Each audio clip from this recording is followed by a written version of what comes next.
So hello everyone, मेरा नाम दिनेश सिंह और आप देख रहे हैं हॉरर स्टोरी विद भूत याबा। तो आज की जो स्टोरी है वो है हमारे एक सब्सक्राइबर की, जिसने मुझे भेजी है डीएम में। और उसने कहा है कि इस स्टोरी में उसने जो फील करा है वो आज मैं आपको एक स्टोरी के माध्यम से बताऊंगा। सो वीडियो तक एंड तक बने रहना। सबसे पहले होता है क्या कि आप जानते हैं हॉन्टेड जगह हर जगह पे होती है, कहीं ना कहीं हॉरर प्लेसेस हॉन्टेड जगह हर जगह पे होती है। तो वैसे ही राजस्थान का राजस्थान का जो छोटा सा एक जिला है जिसका नाम है कोटा। कोटा में भी एक हॉन्टेड जगह है, बट वो हॉन्टेड लगती नहीं है। वो हॉन्टेड नहीं है, जैसे कि वो दिन में एक सबसे लग्जरियस पैलेस होती है कोटा की, बट जैसे ही वो रात होती है और रात में वो अपना रंग बदलती है, लाइक वो अपना रंग चेंज कर देती है। सो आज की स्टोरी भेजी है हमारे प्यारे सब्सक्राइबर राघव ने। तो होता कुछ ये है कि राघव जो है वो मेरा दोस्त था राघव। राघव एक जर्नलिस्ट था। जो जर्नलिस्ट का काम क्या होता है कि नॉर्मली ऐसी हॉन्टेड जगह पर जाना और उन जगहों के बारे में एक्सप्लोर करके उसे आर्टिकल लिखना। तो हमारा जो राघव था, राघव गया कोटा के ब्रजराज भवन पैलेस होटल में। ब्रजराज भवन पैलेस होटल कोटा की सबसे लग्जरियस एंड हॉन्टेड होटल है। सो होता क्या है कि वो जैसे ही उसके होटल के सामने जाता है तो वो देखता है कि वो एक बहुत ही सुंदर होटल है। जैसे कि ये कोई फिल्म का सेट होता है ना, वैसे ही वो फिल्म का सेट की तरह ही बहुत ज़्यादा सुंदर थी। तो राघव ने कहा कि यहाँ पे ऐसा तो कुछ हो नहीं सकता, नॉट पॉसिबल, लाइक कितनी बहुत ही ज़्यादा सुंदर जगह पर हॉन्टेड हो नहीं सकती। होता क्या है कि वो अंदर जाता है, अंदर का स्टाफ उससे बहुत अच्छे तरीके से ट्रीट करता है, उसका वेलकम करता है। बट जब वो वेलकम कर रहे थे तो उनकी आंखों में अलग ही डर था। वो डर समझ नहीं पाया राघव, बट चलो कोई नहीं। स्टाफ ने उसे उसके रूम की चाबी दी। वो रूम में गया, वहाँ पर बहुत ज़्यादा सुंदर कॉरिडोर्स थे। कॉरिडोर गया, बहुत ज़्यादा बड़ा कॉरिडोर था। कॉरिडोर से होकर वो अपने रूम में गया। रूम में जाने के बाद उसने फ्रेश हुआ, बाथरूम हुआ। फिर उसने लैपटॉप पर अपना काम शुरू किया।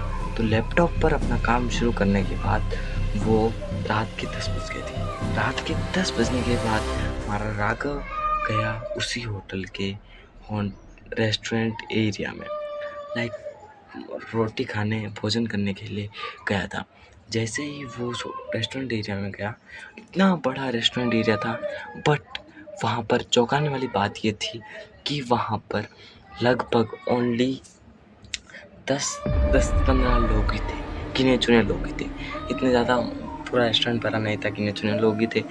वो टेबल पर जाकर बैठा, वेटर आया, उसने वेटर को ऑर्डर दिया, उसका खाना आया और फिर राघव ने अपनी बातचीत वेटर के साथ शुरू की। उसके साथ कोई बात करने के लिए नहीं था, तो उसने अपनी बातचीत वेटर के साथ शुरू की। वेटर के साथ शुरू करने के बाद क्या हुआ, वेटर ने कहा कि सर, अगर आपको रात को 12 बजे के आसपास आपके बाहर कुछ चलने की आवाज़ आए तो आप बाहर मत आना। तो राघव कहता है, ऐसा क्यों? तुम मुझे इतना डरा के क्यों बोल रहे हो? फिर क्या होता है कि वेटर कहता है कि सॉरी सर, बट ऐसा है कि आपको नोटिस मत करिएगा, क्योंकि ये हमारे रोज़ का रेगुलर काम है, हम गेस्ट को पहले ही सूचित कर देते हैं। फिर क्या होता है, उसी रेस्टोरेंट का जो एक बुढ़ा वेटर उन दोनों की बातों को बहुत ही ज़्यादा गौर किए जा रहा था। फिर क्या हुआ, बुढ़ा वेटर था, वो उन दोनों को बहुत ही देर से ऑब्जर्व किए जा रहा था। फिर बुढ़ा वेटर राघव के पास आकर बोलता है कि सर, आप इस हवेली को मजाक में मत लो। तो राघव डर के बोलता है कि आप मुझे ऐसे डरा क्यों रहे हो? आई एम जर्नलिस्ट, मैं इन सब बातों पर विश्वास नहीं करता। और वो जोर से हंसने लगा कि लाइक वो मजाक कर रहे थे। फिर क्या हुआ, राघव दोनों की बातों को मजाक में लेके अपने रूम में गया। तो रूम में जाने के बाद वो 12 बजे तक उसे नींद नहीं आई। उन दोनों की बातों पर सोचे जा रहा था। फिर सोचने के बाद वो रात के 12 बजे के बाद उसे कुछ काम आया, लाइक वो बाहर आया और जैसे ही वो बाहर आया, उसके पास से ज़ोर से कोई गया हो, ऐसा उसे फ़ील हुआ। और पूरा कॉरिडोर ऐसा ठंडा हो गया था कि लाइक हम सोच भी नहीं सकते, इतना ज़्यादा ठंडा हो गया था। लाइक 2 एसी एक साथ चल रहे हो, ऐसा पूरा कॉरिडोर ठंडा हो गया। फिर क्या हुआ, उस टाइम पे राघव को कुछ फ़ील नहीं हुआ। राघव जाके उसको उसने ये सब अपनी डायरी में लिखा, नोटपैड में लिखा, और वो रूम में जाके सो गया। फिर क्या हुआ, राघव अगले दिन यही बात उस वेटर को बताई। तो वेटर कहता है कि सर, मैंने आप पे पहले भी कहा था, आप बहुत ही ज़्यादा लकी हो, बाकी ऐसे केसेस में कोई बचता नहीं है। आप है ना, इस हवेली को बिल्कुल भी मजाक में मत लो, क्योंकि इससे आपकी जान तक जा सकती है। राघव ने इस बात को थोड़ा सा दिमाग में लिया, बट इतना ज़्यादा सीरियस नहीं लिया। बट फिर क्या हुआ, वो आज रात वो लेट हो गया था, कहीं बाहर गया था, अपना काम करने के लिए गया था। तो उसको रात के 12:30 साढ़े 12 बज गए। की बार जब वो कॉरिडोर में एंटर हुआ, तो पिछली बार जो माहौल था उससे भी ज़्यादा कॉरिडोर ठंडा हो गया। इस बार इतना ठंडा हो गया कि हम जब सर्दियों में, विंटर्स में हम सांस लेते हैं या छोड़ते हैं, तो वो वाइट वाइट अपनी सांस छोड़ते हैं, वो दिखाई देती है ना, वैसी सांस उसे अपनी दिखाई देने लगी। तो हमारा जो राघव था वो एक जर्नलिस्ट था। तो होता क्या है कि उसके गले में एक फ्लैग था, Indian flag. So Indian flags वो ऐसे लॉकेट में वो जब भी खतरा महसूस करता था, तब वो ऐसे पकड़ के रहता था कि हाँ, वो उसको लक मानता था। फिर क्या हुआ, जैसे ही वो कॉरिडोर में एंटर हुआ, तो उसे पहले कुछ फील नहीं हुआ। पहले वो कॉरिडोर में दौड़ा, बहुत ज़्यादा ठंडा था।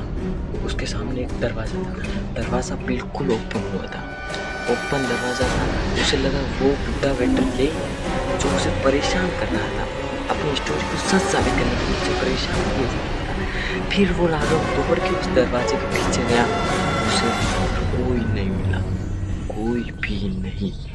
फिर जैसे ही वो पीछे मुड़ा, उसे 20 नग्न लोग मरी आत्माओं के साथ जले हुए दिखे। वो उसमें एक मंगल पांडे भी था, स्टोरी में आपको पता चलेगा। तो वो सब उसके गले में जो इंडियन फ्लैग था, उसको देख के वो, क्या पता उन्हें क्या हुआ, वो उसे तो बिल्कुल भी कुछ हानि नहीं पहुंचाई, और वो उसे वहीं पर छोड़कर वहाँ से भाग गए। राघव अब की बार बहुत ही ज़्यादा डर चुका था। तो उसने कहा कि अब वो इस स्टोरी का पूरा रहस्य जान के जाएगा। तो अगले दिन वो नया वेटर उसके साथ नहीं था। तो हुआ क्या कि उसे बात करने के लिए कोई चाहिए था। तो आज उसने उसी बुढ़े वेटर के साथ बात करी। तो बात करी तो होता क्या है कि वो उसको अपने साथ घटित हुई सारी घटनाएं बताता है। और फिर वो उस बुढ़े वेटर से पूछता है कि आप मुझे इस हवेली, इस होटल की स्टोरी बताइए, इस स्टोरी ऐसी हॉरर क्यों है। तो बुढ़ा वेटर उसे बताता है कि ये 1857 की बात है, जब 1857 में हमारे इंडिया के लिए वॉर चल रही थी। तो अंग्रेज़ों में एक कर्नल था, लाइक उसका नाम में जो मेजर चार्ल्स था, अंग्रेज़ों को लीड कर रहा था। उसके पास इतने ज़्यादा बंदे नहीं थे, मिनिमम कुछ 25 टू 30 बंदे थे। तो इंडिया के जो शूरवीर थे, हमारे जो फाइटर थे, वो उन पर दिन में बहुत ही ज़्यादा भारी पड़ रहे थे। तो मेजर चार्ल्स ये तय करता है कि वो उन पर रात में अटैक करेगा। सो होता कुछ ये है कि हमारे जो मेन फाइटर थे, वो एक घर के अंदर रहते थे। मेजर चार्ल्स ने उस घर का पता लगाया और उस घर के ऊपर केरोसिन डालकर उस पूरे घर को जला दिया। जलाने के बाद उसने 5 से 6 अंग्रेज़ों के साथ बाहर तैनात हो गया। और जैसे ही कोई हमारे फाइटर बाहर निकलते का ट्राई करते, तो उस मेजर चार्ल्स ने उस बाहर निकलने वाले हर एक फाइटर को मार डाला। तो उससे क्या हुआ कि हमारे जो फाइटर थे, उनकी आत्मा को कभी शांति नहीं मिली। वो अपनी आत्मा अपनी स्वतंत्रता के लिए शहीद हो गए, बट उनकी आत्मा अभी भी वहीं पर घूमती है। और वो जो उनका जो घर था फाइटर्स का, वो उसी होटल के जस्ट पास में था। तो वो जो फाइटर की आत्माएं थी, वो रोज़ रात को 12 बजे उस कॉरिडोर में दौड़ती थी, अपने दिए हुए त्याग को चेक करती थी। और फिर क्या हुआ कि उस स्टोरी में जो अपना मेजर चार्ल्स था, वो उसी पहले उस होटल से पहले एक वहाँ पर उसी मेजर चार्ल्स का क्या बोलते हैं घर था। तो उसी मेजर चार्ल्स को उन मरने के बाद 2-3 दिन के अंदर मेजर चार्ल्स की रहस्यमयी तरीके से उसकी मौत हो गई। फिर क्या हुआ, उसी के घर को हटाया गया और ये 5 स्टार होटल बनाया गया, और जो जिसमें आज भी उन फाइटर्स की आत्माएं जो हैं वहाँ पर दौड़ती रहती है। तो वो बुढ़ा बेटा उनसे कहता है कि सर आप बच गए, क्योंकि आपके गले में वो जो लॉकेट था वो इंडिया का था। अगर उन फाइटर्स को ऐसा ज़रा सी भी ऐसा लगता कि आप अंग्रेज़ हो, तो सर आप यहीं पे ख़त्म हो जाते। तो फिर हमारा जो राघव है वो अपने सीनियर से कहता है कि सर यहाँ पे ऐसा कुछ ज़्यादा पता लगाने के लिए कुछ नहीं है, यहाँ की हम टूर को यहीं पर कैंसिल करते हैं। सब कैंसिल करने के बाद राघव वापस अपने घर चला जाता है दिल्ली। सो गाइस, मुझे इंटरनेट पे यही कहानी मिली। सो और मेरे सब्सक्राइबर ने भी मुझे यही तक भेजी। तो आपको क्या लगता है, आप मुझे फीडबैक अपने कमेंट में दे सकते हो। और गाइस, वीडियो को बनाने में बहुत ज़्यादा मेहनत लगती है। वीडियो को लाइक करो, चैनल को सब्सक्राइब करो। मिलते हैं जल्दी नेक्स्ट वीडियो में, तब तक के लिए बाय बाय।